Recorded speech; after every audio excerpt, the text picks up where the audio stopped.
What's going on, my friend? It's Jeff Newport from ChasingStrength.com. And in today's video, we are discussing kettlebell fat loss workout mistake number 7, neglecting S.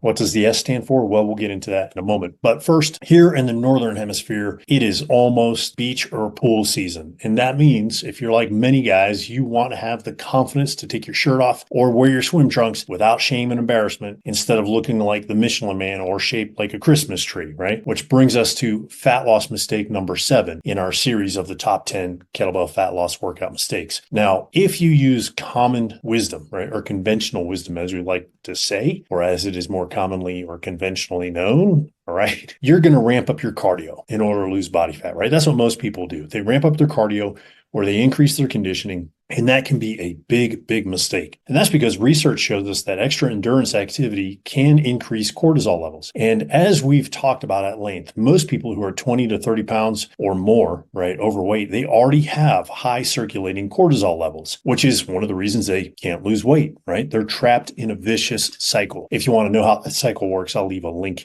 in the description below this video, okay? And as a result, they tend to increase their cardio and they tend to neglect their strength training. Okay, so that's the S, strength training. So what happens is they either stop the strength training altogether or they dial it back way too much. Now, the problem with doing that is twofold. First, strength training uses your energy-hungry, fast-twitch muscle fibers. Okay, so you burn more calories strength training than you do doing traditional cardio. Okay, plus you maintain the muscle you do have.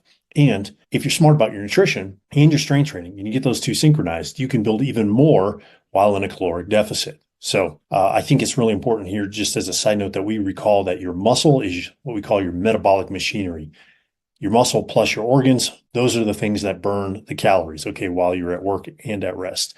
So you can't create more organs, but you can create more muscle.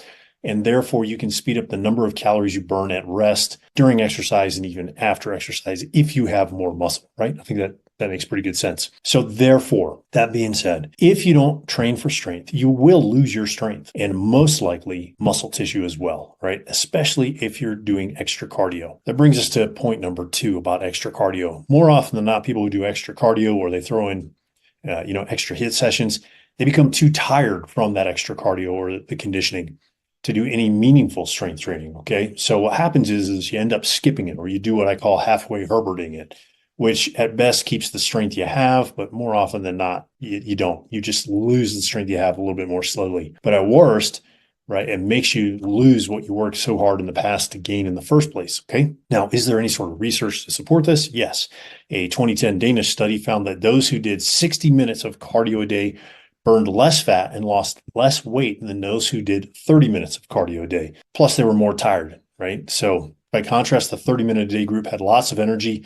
And the researchers said when they interviewed the 30-minute-a-day participants that they had a more positive outlook on life, okay? So I think that's pretty important, right? Nobody wants to go through life feeling like it's a, drudgery or a grind. So if you're going to increase your conditioning, right, air quotes here, to burn off body fat, it has to have a strength component to it, okay, which is obviously one of the many benefits of using your kettlebells for conditioning.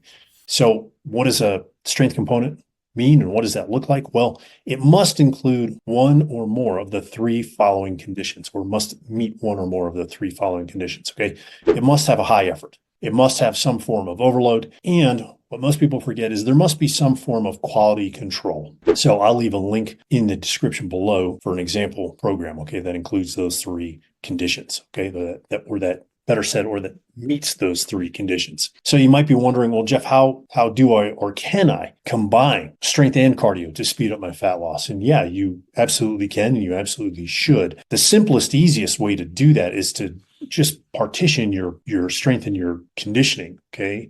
So you do your strength work at the beginning of your training session or your workout, and then you do your conditioning at the end of your workouts or your training, whatever you want to call it, okay? So, and how do you do that? Like, do you want some examples? If you do, I will leave a link to one of my most popular programs of all time in the description below that shows you how to use this method, okay? Are there other ways? Yeah, of course. There are several different ways, and we may actually cover them in upcoming videos. But in the meantime, remember, if you are trying to lose fat, keep your strength training as the cornerstone of your program, or at the very least, make sure that your conditioning, your kettlebell conditioning work has a strength bias to it. Okay. Hopefully you found that helpful. If you did, click the like button, click the subscribe button if you haven't already. And if you know somebody who's trying to lose fat and has fallen into the too much cardio trap, share this video with them, okay? Help educate them on the better way. So until next time, my friend, stay strong.